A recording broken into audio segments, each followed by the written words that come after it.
Well, I don't know about cops being called on the ice, but you know what? When we played Belleville, they were tough, and we were not a tough team in Cornwall by far.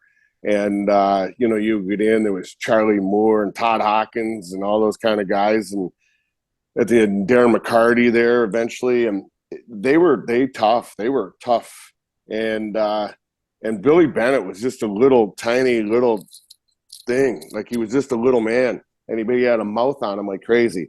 But he did stir up a lot of stuff, and Brian, you know, Brian was Brian, and you know, God rest his soul. I loved Brian, and we got to be very good friends as well. But those guys did anything to win, and you know, that was kind of one of those places that you went into that you had to buckle up because you knew something was going to happen and shouldn't had to be, you know, back home and everything.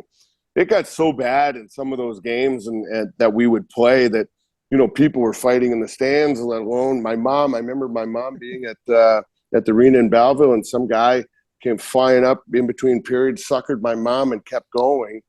And What? it was, yeah, but it just, you know, you'd step on the ice, and I think they used to call me the goat farmer or something like that. You know, every time you were out there, and whatever, it was fun. It was fun. You look back and you laugh at it. You know, it's unfortunate some people take things, you know, too far sometimes and not understand it's a bunch of teenage boys out there playing friggin' hockey game, and it's really doesn't affect their life in any way.